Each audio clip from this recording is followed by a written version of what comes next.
بسم اللہ الرحمن الرحیم۔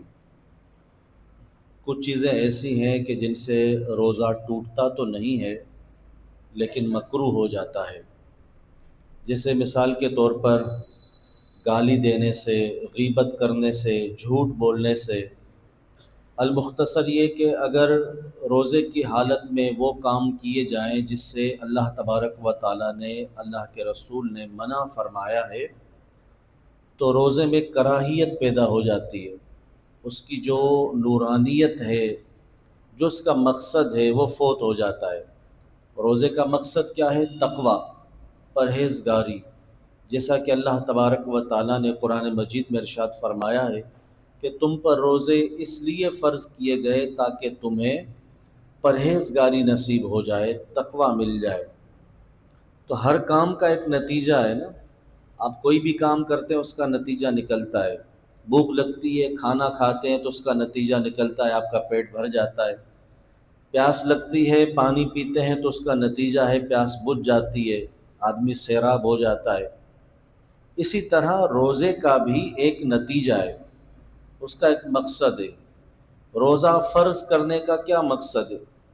روزہ کیوں فرض کیا گیا؟ ہمارے بھوکے یا پیاسے رہنے سے اللہ تبارک و تعالیٰ کا کیا فائدہ؟ وہ تو فائدے سے، نقصان سے پاک ہے۔ پھر وہ کیوں چاہتا ہے کہ بندے بھوکے رہیں، پیاسے رہیں، ان چیزوں کو چھوڑ دیں جو ان کے لیے حلال ہیں؟ مقصد کیا ہے؟ تو روزے کا مقصد قرآن مجید نے خود بیان کر دیا، وہ تقوی ہے۔ حدیث پاک میں نبی پاک صلی اللہ علیہ وسلم نے فرمایا بہت سارے روزے دار ایسے ہیں جنہیں بھوک اور پیاس کے علاوہ کچھ ہاتھ نہیں آتا۔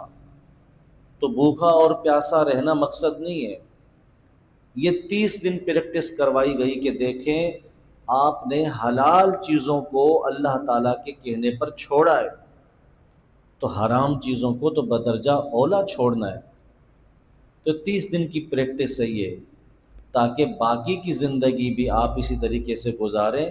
لیکن رمضان جاتا ہے، ہم نمازوں سے بے خبر ہو جاتے ہیں، پھر وہی کاموں میں لگ جاتے ہیں۔ کیوں؟ اس لیے کہ ہم نے پریکٹس صحیح نہیں کی۔ روزے کی حالت میں ہم نے جھوٹ بھی بولے، غیبت بھی کی، بد نگاہی بھی کی، فحش چیزوں کو بھی دیکھتے رہے، بے حیائی کے مناظر بھی دیکھتے رہے، تو پھر مقصد ہمیں کیسے حاصل ہوتا؟ جب ان دنوں میں مقصد حاصل نہیں ہوا تو اس کے بعد کیسے حاصل ہوگا؟ تو لہٰذا روزہ صرف ٹوٹنا ہی خرابی نہیں ہے، روزے کی نورانیت کا چلا جانا بھی بہت بڑی خرابی ہے، مقصد ہی ختم ہو جاتا ہے۔